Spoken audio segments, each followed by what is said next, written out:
നമസ്കാരം. ഞാൻ ക്യാപ്റ്റൻ ഗോപാലകൃഷ്ണൻ. എന്നെ അറിയുമോ എന്ന് എനിക്കറിയില്ല. എങ്കിലും നമ്മൾ മലയാളം പറയുന്നവരല്ലേ, അപ്പം എൻ്റെ ഭാഷ നിങ്ങൾക്ക് മനസ്സിലാവും. അങ്ങനെ എൻ്റെ മനസ്സിലുള്ള ആശയങ്ങൾ നിങ്ങൾക്ക് മനസ്സിലാകാൻ സാധിക്കും എന്ന് വിശ്വസിക്കുന്നു. ഞാൻ കേരള സ്കൂൾ കാനിങ് റോഡിന്റെ 2014 മുതൽ ഇലക്ടഡ് സെക്രട്ടറി ആയിട്ട് വർക്ക് ചെയ്ത ഒരു വ്യക്തിയാണ്. ഞാനൊരു റിട്ടയർഡ് ആർമി ക്യാപ്റ്റനാണ്. 2017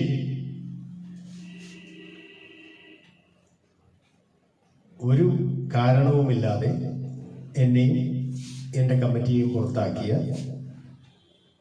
സെൻട്രൽ കമ്മിറ്റി കഴിഞ്ഞ 10 വർഷമായി കേരള സ്കൂൾ കാനിങ് റോഡിന്റെ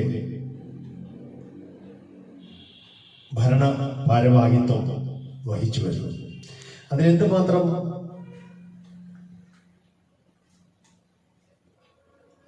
അത് നിയമപരമാണോ അല്ലയോ എന്ന് എനിക്കറിയില്ല. അത് നിയമവശം പഠിച്ച അഡ്വക്കേറ്റുമാരും ജഡ്ജിമാരും ഒക്കെ നമ്മുടെ കേരളത്തിലും ഡൽഹിയിലും എല്ലാം ഉള്ളപ്പോൾ അത് അവർ നമ്മളെ പറഞ്ഞ് മനസ്സിലായിക്കോട്ടെ. എന്തായാലും എൻ്റെ 10 വർഷത്തെ കഠിന ശ്രമത്തിന് ശേഷം 7 ജനുവരി 2024 നമ്മളുടെ കേരള സ്കൂളിൽ വീണ്ടും ഒരു ഇലക്ഷൻ നടത്താൻ സമൂഹത്തിലെ തങ്ങൾ ആരൊക്കെയോ ആണ് എന്ന് വിശ്വസിക്കുന്ന കുറച്ച് ആൾക്കാർ എന്തായാലും ഒരു തീരുമാനമെടുത്തു. നല്ല തീരുമാനമാണ്. അപ്പോ എനിക്ക് പറയാനുള്ളത്, കേരള സ്കൂൾ കേരളത്തിൽ നിന്നും വന്ന് ഡൽഹിയിൽ സെറ്റിലായിരിക്കുന്ന മലയാളി കുടുംബങ്ങളിലെ കുട്ടികളെ പഠിപ്പിക്കുവാൻ വേണ്ടിയുള്ള ഒരു ഇൻസ്റ്റിറ്റ്യൂഷനായാണ് കേരള സ്കൂൾ ആരംഭിച്ചത്. ഇന്നിപ്പോ കേരള സ്കൂളിൽ കുട്ടികളുടെ പഠിത്തത്തിനേക്കാൾ കൂടുതൽ അവിടെ നടക്കുന്നത് സാമൂഹിക, സാംസ്കാരിക, രാഷ്ട്രീയ ഫംഗ്ഷനുകളും മറ്റുമാണ്. പഠിത്തത്തിന് അത്ര ഇമ്പോർട്ടൻസ് ഉണ്ടോ എന്ന് എനിക്കറിയില്ല. അത് പ്രിൻസിപ്പലിനോട് ചോദിക്കണം.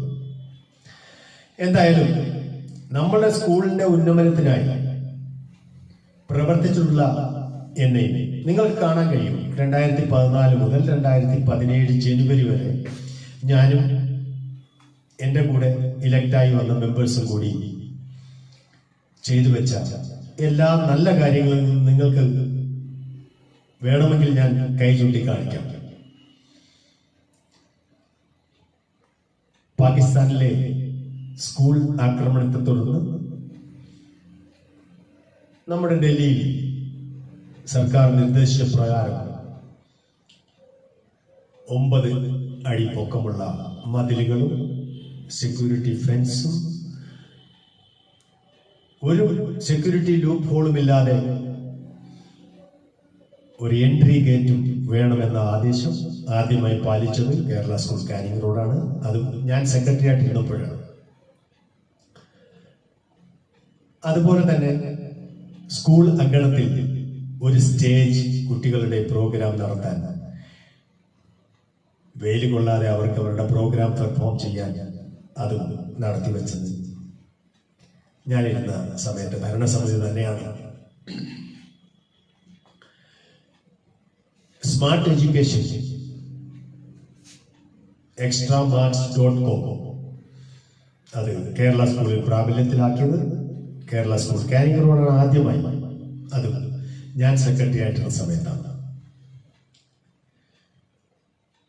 ഒരു സൊസൈറ്റി ഓഫീസ്, ഒരു മാനേജ്മെന്റ് ഓഫീസ്, ഒരു സെൻട്രൽ കമ്മിറ്റി ഓഫീസ്, ഇത് 3 ഞാൻ തന്നെ സെക്രട്ടറി ആയിട്ടുള്ള സമയത്താണ് ചെയ്തത്. അതിനുശേഷം സൽപ്രവർത്തികൾ ആര് ചെയ്താലും അവരെ ആർക്കും ഇഷ്ടമില്ല. അവരെ മുമ്പോട്ട് കൊണ്ടുപോയാൽ മറ്റാരുടെയോ സ്ഥാനം ആ വ്യക്തി കവർന്നെടുക്കും എന്നുള്ള ഒരു ഭയം ഞാൻ ഈ പറഞ്ഞ സമൂഹത്തിലെ പ്രമുഖരായ വ്യക്തികൾക്ക് തോന്നിയത് കൊണ്ടായിരിക്കാം 2017 ജനുവരിയിൽ എന്നെ അവിടെ നിന്നും യാതൊരു കാരണവും കാണിക്കാതെ എന്നെ പുറത്താക്കിയത്. സാരമില്ല. ഇതിപ്പോ സ്കൂളല്ല, രാഷ്ട്രീയമാണ്. നമ്മുടെ ഇന്ത്യയിൽ ഇപ്പൊ നടക്കുന്ന രാഷ്ട്രീയ കലാപങ്ങളും കാര്യങ്ങളൊക്കെ നിങ്ങൾ കാണുന്നുണ്ട്. എന്റെ ഒരൊറ്റ അഭ്യർത്ഥന മാത്രം, ഇത് നമ്മളുടെ കുഞ്ഞുങ്ങളുടെ ഭാവിയെ ബിൽഡപ്പ് ചെയ്യാനുള്ള ഒരു പ്രസ്ഥാനമാണ്.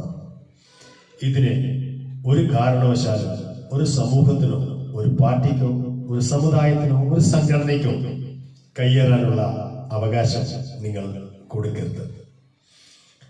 7 ജനുവരി 2024 നടക്കുന്ന ഇലക്ഷൻ ജനാധിപത്യപരമായിരിക്കണം. ഒരു പ്രത്യേക തരം അല്ലെങ്കിൽ പ്രത്യേക സമുദായം, പ്രത്യേക വിഭാഗം നടത്തി വരുന്ന അന്യായങ്ങൾ ഇതിൽ മുമ്പോട്ട് നമുക്ക് കൊണ്ടുപോകാൻ പറ്റില്ല. അവർ ചെയ്തു കൂട്ടിയത് എന്തോ ആയിക്കോട്ടെ, കഴിഞ്ഞ 10 വർഷത്തെ എല്ലാ കാര്യങ്ങളും നമുക്കറിയാം. അത് വരുന്ന AGM-ൽ നമുക്ക് അറിയാൻ വയ്യാത്തവരെ നമ്മൾ ധരിപ്പിക്കുകയും ചെയ്യും. ആരുടെയും കുറ്റവും കുറവും ഞാൻ പറയുന്നില്ല, കാരണം നമ്മളിലെല്ലാം കുറ്റങ്ങളും കുറവുകളും ഉള്ളവരാണ്. അതുകൊണ്ട് ദയവായി ഈ വരുന്ന ഇലക്ഷനിൽ എന്നോടൊപ്പം നിൽക്കുന്ന ശ്രീ മുരളീധരൻ പിള്ളൈ, ശ്രീ A. കാർത്തികേയൻ നായർ, പിന്നെ ഞാൻ, എന്റെ ജോയിന്റ് സെക്രട്ടറി ആയിട്ട് നിൽക്കുന്ന ശ്രീ സെബാസ്റ്റ്യൻ TC, ട്രഷററായി നിൽക്കുന്ന ശ്രീ ജേക്കബ് ഷാമു, അതുപോലെ എക്സിക്യൂട്ടീവ് മെമ്പേഴ്സായി നിൽക്കുന്ന ശ്രീ രതീശൻ, ശ്രീ ജോമി, ശ്രീ ഷനിൽ, KV രാജു, സാബു CK തുടങ്ങിയ എല്ലാ വ്യക്തികളെയും നിങ്ങൾ വോട്ട് നൽകി വിജയിപ്പിക്കണം എന്ന് ഞാൻ താഴ്മയായി